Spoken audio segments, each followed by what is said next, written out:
I'm a 30-year-old woman, and I have a sister named Reagan who's 2 years older than me. Growing up, Reagan lived for the title of first. First to ride a bike, first to get a phone, first to wear makeup, first to have a boyfriend, first to go to college, first to move out. She made sure everyone knew about it. Even when no one asked, she'd bring it up like she was running some invisible race where only she knew the rules. When I got into the same university as her, just 2 years later, and for a completely different major, she didn't congratulate me. She didn't even pretend to be happy. Instead, she locked herself in her room at our parents' house the entire weekend and refused to come downstairs. I heard from a mutual friend later that Reagan said I was following her around like a shadow. I let it go. I thought maybe it was just stress or insecurity or typical older sibling nonsense, but it didn't stop. If anything, it got worse. When I moved out a year after graduating, I found a small, beat-up apartment 5 miles from where she lived. It was cheap, and I was just starting out. She heard about it and told anyone who'd listen that I was trying to recreate her life. When I adopted a black Labrador, 2 years after she got her golden retriever, she posted on Facebook something like, "Imitation really is the highest form of flattery," followed by a wink emoji. People started joking about it, but not in a funny way. More like those uncomfortable laughs you give when you don't know if someone's being serious or just mean. It became a pattern. She accused, I ignored. She mocked, I moved on. The breaking point came when I got engaged. My fiancé proposed to me on a weekend trip in the mountains. When I told Reagan in a casual phone call, there wasn't even a pause. Her first response was, "Wow, trying to beat me to the altar now? Not congratulations." Not even fake excitement, just another jab. That was the last time I gave her a reaction. After that, I started keeping notes. Not online, not on a shared device, just a plain notebook in my dresser drawer. Every time she accused me of copying her, I'd write it down. The date, what she said, who was there, what led up to it. I didn't confront her. I didn't try to clear things up. I just stopped sharing. No more family group chats updates. No social media posts. I stopped tagging anyone. If someone asked me what I was doing, I kept it vague. It's just working, or same old. But behind the scenes, I was building my own life without her knowing a single thing about it. I planned a small wedding overseas. Not the kind of Instagram spectacle she would have posted about for 6 months in advance. Just a quiet ceremony in a place my husband and I loved. Only 20 people were invited, none of them Reagan. My parents came and I told them plainly not to tell her where or when it was happening. They didn't argue. Reagan found out after the wedding, when she saw our mom's screensaver change to a photo of us standing barefoot in the sand with matching flower crowns. She told our cousin I was sneaky and trying to one-up her without including her. 6 weeks after that, she got engaged to a guy she met at a New Year's party. It was so fast that even our parents were confused, but Reagan claimed they were soulmates and that they'd known from the beginning. She set the date for exactly 11 months after mine. I didn't care. I'd stopped comparing a long time ago. I had a job I loved, a husband who actually liked being around me, and a home that felt like mine. I didn't decorate it based on Pinterest boards or to impress visitors. I just filled it with things that made me feel calm. I didn't need to announce every move I made to get a reaction out of her, but Reagan wasn't done. She started telling people I was jealous of her, that I rushed into marriage just to beat her, that I copied her down to the details. Even claimed I chose my dog's name because it sounded similar to hers. It was insane. I hadn't spoken to her in over a year at this point. I'd blocked her on everything: phone, socials, even email. She had no access to my life at all, but somehow she still managed to make it about herself. Then came the baby race. I found out I was pregnant a few months after our first anniversary. We told our parents privately and asked them not to share it with anyone yet. They respected that. Reagan found out only when I didn't show up to a family brunch because I was in the first trimester and sick nonstop. 2 weeks later, she announced her own pregnancy on her Instagram with a long caption about beating toxic people to the punch and taking back what was copied. At that point, even people who usually took her side started raising eyebrows. My aunt called my mom just to ask if Reagan was okay. But still, I said nothing. I had no interest in turning this into a contest. I just focused on getting things ready for my baby. And that's when I got the idea. If she wanted everyone to compare our lives so badly, maybe it was time they had something real to look at. No accusations. No drama. No speeches. Just the truth, side by side. Let them look. Let them see. Reagan noticed the silence fast. She wasn't used to not being the center of attention, especially mine. For years, she thrived on my reactions. When those stopped, she panicked. Out of nowhere, she sent me a long text talking about how we used to be close and how we should start fresh. I didn't reply. I didn't block her. She was already blocked on everything, but I also didn't open the door again. That window had been closed for a long time. A week later, I got a message from my best friend Fiona with a screenshot. It was a Pinterest board Reagan had created titled Kitchen Dreams. It was an exact copy of one I had made months ago while designing our kitchen renovation. Same layout, same tile pattern, same brass fixtures, even the brand of stove I'd circled in my private notes. I hadn't posted anything about it publicly, so there was no reason she would have seen it unless she had searched my profile when it was still public and recreated it detail by detail. I told Fiona not to say anything, just save it. We had a folder now, casually labeled Echoes, where she and a couple of close friends dropped screenshots. We didn't talk about it, we just documented. When I was about 5 months pregnant, I created a private message thread for my dad, stepmother, Fiona, and one other close friend to share a few baby updates. I didn't want to make a big deal about anything, but I sent them a picture of our nursery progress and the baby name we'd chosen. Nothing public, nothing forwarded. My stepmother responded with a heart emoji. That was the whole exchange. 3 weeks later, Reagan posted a photo of herself and her fiancé holding a chalkboard sign. We've decided, baby coming soon. She wasn't pregnant. The caption made that clear. But she made sure to say they had just decided to try, and were so excited to start this new chapter. The timing wasn't lost on anyone. That was the moment I went fully offline. I told everyone close to me not to send her anything. No pictures, no casual mentions, no hints. If she wanted to know what I was doing, she'd have to guess. Because I wasn't giving her anything else to copy, then came my baby shower. It was a quiet gathering, just a few close friends at a little tea room near where we lived. I had ordered a maternity dress online, a soft blue wrap style with embroidered flowers near the hem. I had sent a screenshot of it to my best friend while deciding between 2 options. I never posted it, didn't even leave a review. At the next family dinner, 2 weeks after the shower, Reagan showed up wearing the exact same dress, same fit, same floral embroidery, same shoes I had worn to the shower, down to the brand. Nobody said anything directly, but I watched my dad glance at my stepmother with a confused expression. The table felt tense in a way I'd never seen before. Even Reagan's fiancé seemed uncomfortable. I didn't say a word, just helped myself to dessert, made light conversation, and left early. While I was on maternity leave, I started a small side business selling handmade nursery decorations. It was just something to keep my hands busy during the long newborn nights.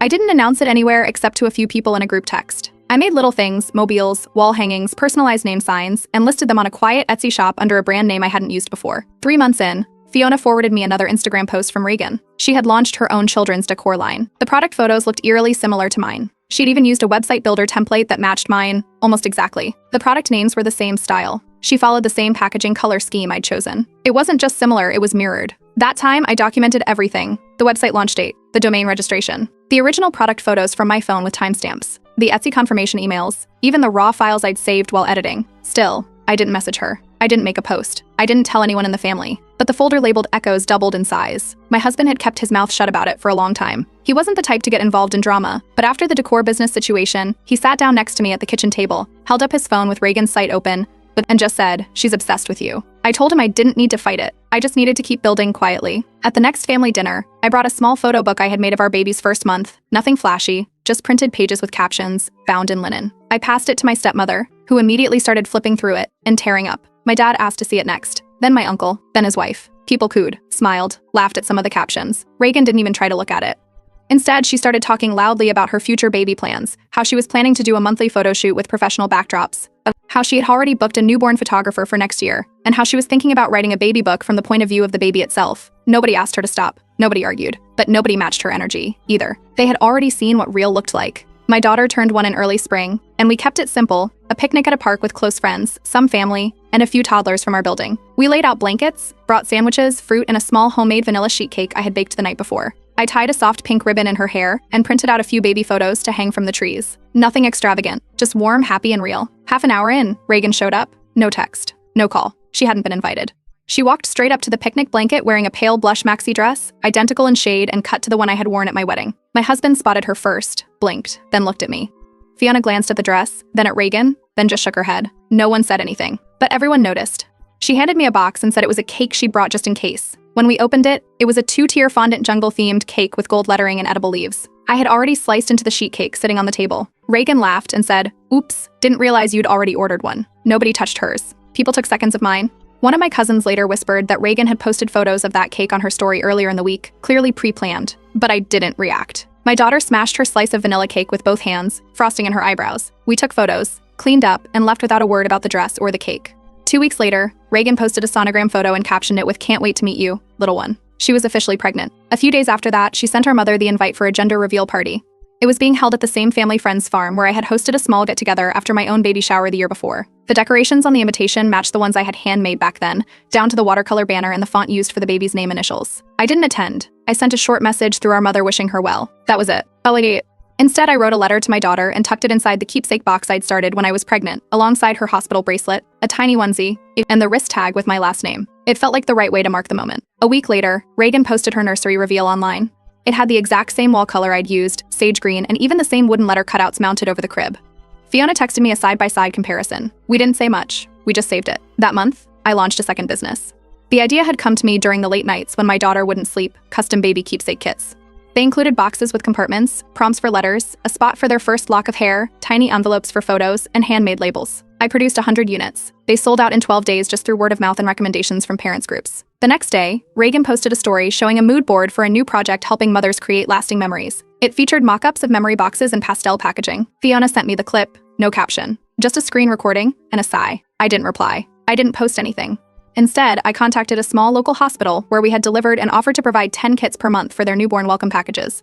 They agreed. I adjusted production, signed a contract, and added a new tab to my website for hospital inquiries. A few weeks later, we were all at a family lunch, my dad, stepmother, Reagan, her fiancé, and a few extended relatives. Someone casually asked Reagan how her business idea was going. She gave a vague answer about waiting on suppliers and finalizing designs. My stepmother, who had already bought 3 of my keepsake kits for coworkers, looked up from her plate but didn't say anything. I didn't speak either. The silence settled on the table like a fog. Reagan tried to pivot the conversation, talking about her growing social media presence and how she might start doing parenting tips soon. Then she looked directly at me and said something about how some people just can't handle it when others get influencer momentum. That was the only time I said anything. I didn't raise my voice or change my tone. I just said, "That's funny, I was thinking the same." The table cracked up. Even my dad, who usually stayed out of things, smiled and looked down at his plate. Reagan didn't say anything for the rest of the lunch. After that, I understood something clearly. I didn't need to defend myself. I didn't need to explain the copying or prove anything. Letting people compare us side by side wasn't my problem. It was my strategy. Reagan gave birth 3 months after her baby shower. She didn't tell me directly. I heard from our aunt, who forwarded the group announcement. I ordered a gift basket through a boutique service.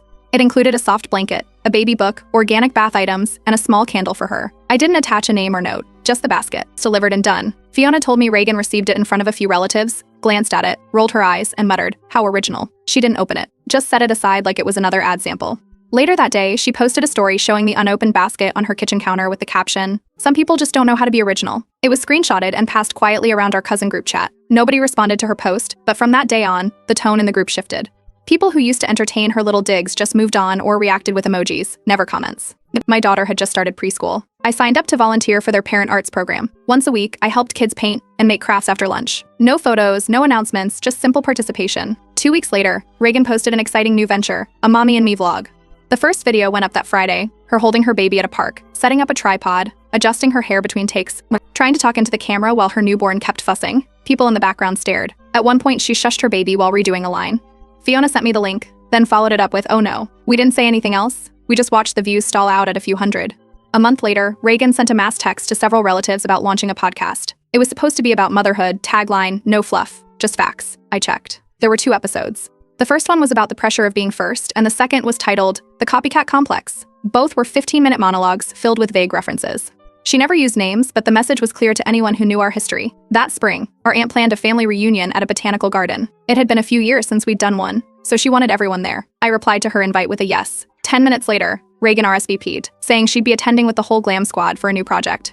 The day of the event, I arrived early to help our grandmother set up chairs and coolers. I wore a plain sweater and jeans and brought lemon bars I had baked the night before. Reagan showed up 20 minutes after everyone else with a personal photographer, her baby dressed in layers of lace, and a friend recording phone clips of her walking slowly through the grass while pretending to laugh with her child. She staged 3 candid shots before lunch. During one of them, her baby dropped a snack and started crying. The friend quickly stopped filming. Reagan adjusted her lipstick using her phone camera before picking the baby up. Meanwhile, I passed out juice boxes and helped 2 toddlers tie their shoes. I wasn't trying to make it a contest, but people started gravitating. My cousin's wife asked for the website link to my keepsake kits. And then someone's friend asked if I had a card. I gave out 6 before lunch ended. Reagan got 1 photo with a group of relatives, none of whom looked particularly enthusiastic. During cleanup, I carried folded chairs to the parking lot. She approached while I was tossing paper plates into a garbage bag. She leaned in close and said, under her breath, "You think you're so quiet and clever? People only like you because you play the victim." I didn't say anything. I just smiled, held out a second garbage bag to her, and walked back toward the coolers. A week later, Reagan posted a rebrand announcement for her vlog.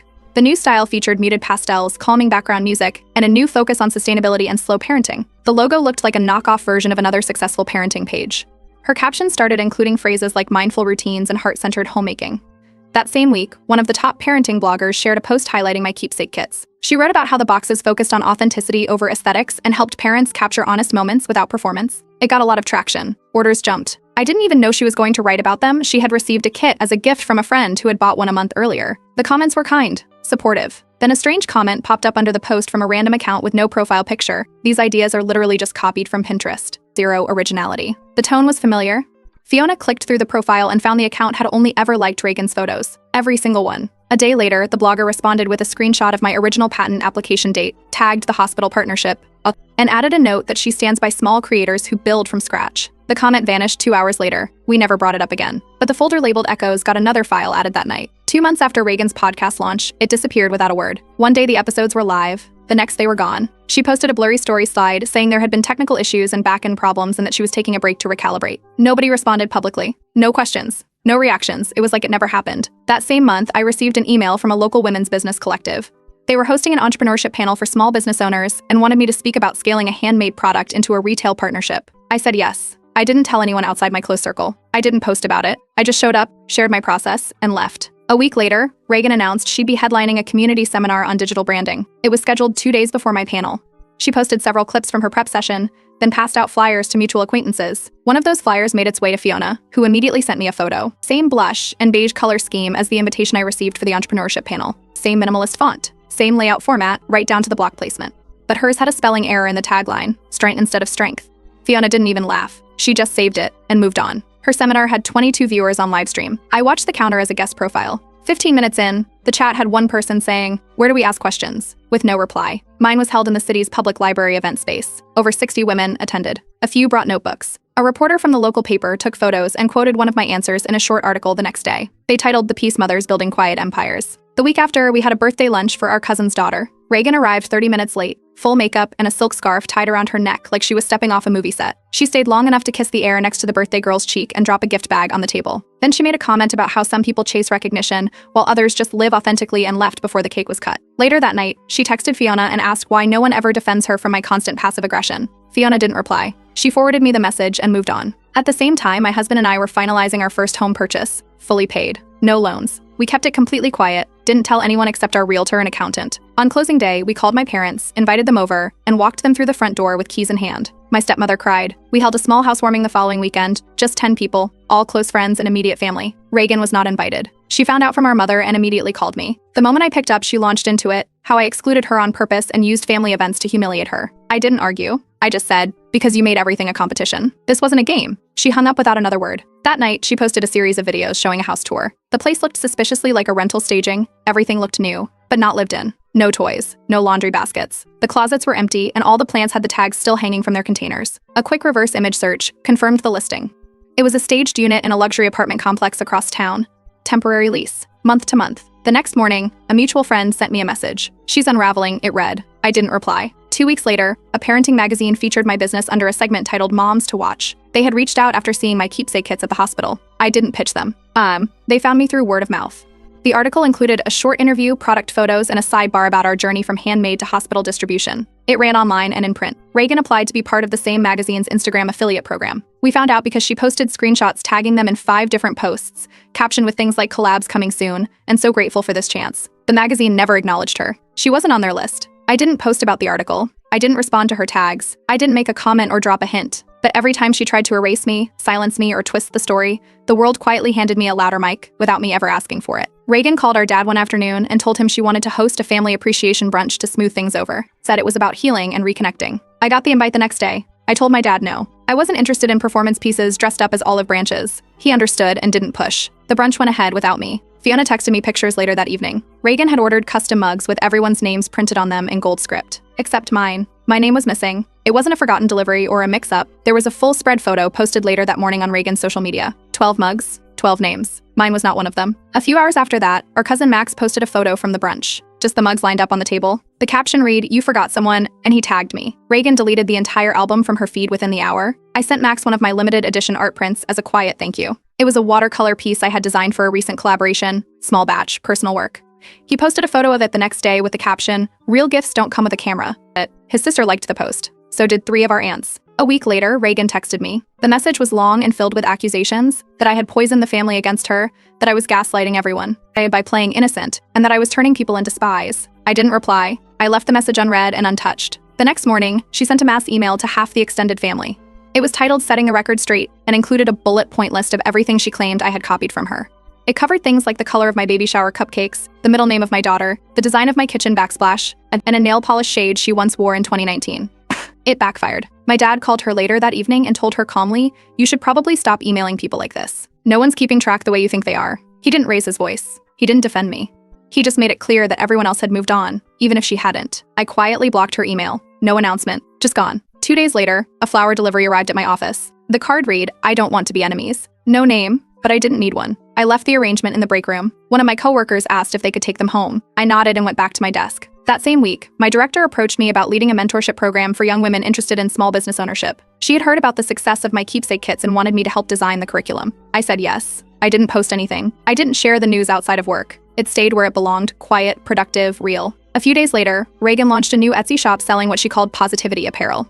T-shirts, tote bags, mugs, all with motivational phrases printed across them. The problem? Half the quotes were lifted directly from the FAQ page of my website, or word for word. Etsy flagged her within a week for copyright infringement. The shop vanished overnight. 2 days later, a new one appeared under a different username with the same products and a long-winded note in the description claiming she was being targeted by jealous competitors. Then came the preschool incident. My daughter came home one afternoon with a small picture book tucked into her bag. The title was "My Name is Unique." She handed it to me and said, "Aunt Reagan gave one to everybody today." The main character had my daughter's exact first name. Same spelling, same hair color, even the same stuffed animal she carried around the house. I briefly considered bringing it up with the school or even seeking legal advice, but in the end, I decided to document it privately and stay out of the spiral. A parent from the class texted me later to say the books had been a gift from Reagan, who had dropped them off that morning during pickup and handed them out to every child. I didn't say anything to the school. I didn't message her. I didn't involve myself in whatever message she was trying to send. But that's when it fully clicked. This wasn't copying anymore. This was identity theft with lipstick on it. It wasn't about the ideas or the outfits or the baby names. It was about erasing me while trying to wear my face. She wasn't chasing validation. She was chasing replacement, and I wasn't going to waste time fighting her for a position she made up in her head. I was just going to keep building quietly, steadily, until the sound of my own progress made everything she shouted feel like background noise. Reagan's second attempt at running her positivity shop didn't last long. She had copied product descriptions again, this time from a well-known mental health content creator. Word for word, same layout, even the same promotional slogans. That creator filed a copyright report and included side-by-side screenshots. Etsy didn't hesitate. Her shop was permanently removed, and this time she received a formal notice banning her from opening future accounts under the same information. Over the next few weeks, she made vague phone calls to mutual acquaintances. One of them, a family friend from our aunt's side, called to check in and casually added, "Reagan's convinced someone's out to ruin her." I didn't respond. The truth was, her own shortcuts kept catching up with her. That same week, I received an email from the editor of a mid-sized parenting magazine. They were launching a new column featuring co-authored stories from women in business who were also parents. I was recommended anonymously. I accepted, but under a pen name. No promo, no links, just a clean byline and honest writing. It ran every other Tuesday and quickly became a quiet favorite. Reagan's husband had stayed out of the spotlight the entire time. He never commented, never posted, never inserted himself. But one day, my husband mentioned he'd received a message from him. Just a short note about clearing the air and wanting to end the tension. My husband never responded. We didn't need a conversation that wasn't ours to fix. A month later, Fiona called. Her voice was low, but the words were clear. Reagan and her husband were separating. He had moved into a friend's guest house across town. No drama, no big announcements. He just left. Apparently, he'd reached a breaking point. Fiona told me he said the whole relationship had become about chasing a version of someone else. He said he didn't feel like he married Reagan. He felt like he married a version of me dressed in someone else's clothes. The events, the social media obsession, the constant need to one-up it had worn him down. I didn't react. No gloating, no sympathy, just stillness. By that point, Reagan and I hadn't spoken in a long time. Not directly. The silence between us wasn't icy. It was empty, like an old road no one drove anymore. That fall, my daughter started kindergarten. On her first day, I packed her lunch with her favorite snacks, braided her hair neatly, and slipped a small note into her pocket. It read, "You don't need to be louder to be heard." At drop-off, I didn't see Reagan. A nanny walked her daughter in, holding her hand. One of the teachers later told me her child had trouble settling into class. She kept asking to be filmed. During art time, circle time, snack time, she kept looking around for someone to hold up a phone. A full year passed quietly. The local Women's Council held a gala to honor women making meaningful contributions to small business and mentorship. I had no idea I was nominated until I got the invitation in the mail. Someone had submitted my name and portfolio without telling me. At the event, they called my name, and I walked to the stage and accepted the plaque. I didn't look for Reagan. I didn't expect her to be there, but our mother was. She waited quietly at the side of the stage, and when I stepped off, she hugged me and said softly, "For what it's worth, I'm proud of the way you never had to fight ugly." I didn't reply. There was nothing more to say. Later that week, Reagan sent one final message. It wasn't cruel. It wasn't defensive. Just a line of text that read, "I'm moving to another state. I don't want this anymore. I hope you're happy." I didn't reply. I didn't block her either. I didn't need to. It wasn't surrender. It wasn't forgiveness. It was distance. And that was enough. Now, when people bring us up in the same sentence, they don't talk about outfits, matching kitchens, weddings, or photo shoots. They mention different things. They talk about how calm my house feels. They mention how well my daughter speaks for her age. They ask how the mentorship program is going or where they can order another keepsake kit. People compare, yes, but now they compare peace, not aesthetics. Reagan always wanted the spotlight. She fought for it. She reshaped her life around it. But the thing about spotlights is they're hot. They blind you. They only light one direction. She can keep it. I'm not standing in the dark. I'm building something that glows from the inside. A real life. Quiet, steady, and honest. One that doesn't need to be watched to matter.